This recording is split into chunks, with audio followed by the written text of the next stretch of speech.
हाय सांग मैंने नमस्कार। जय माँ तारिणी। तारिणी पीठ में आसी पहुँचला तारिणी पहड़ पड़ा से पचारा सब कहले 3:30 खोल। बहुत जोर भोक था आमको भोक लगे आसला भितर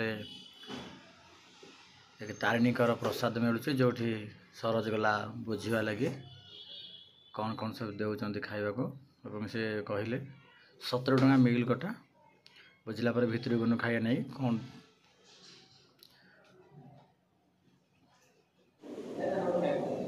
आम आसिक बसिलु देखो खली पत्र देले आउ भाई से 3 जन आसिक पहुँचले। गोटे कलर ड्रेस पिंधि एपटे चंद्र बस रुद्र बस आलोक बस एपटे मो पाखे आउ सरोज बस मु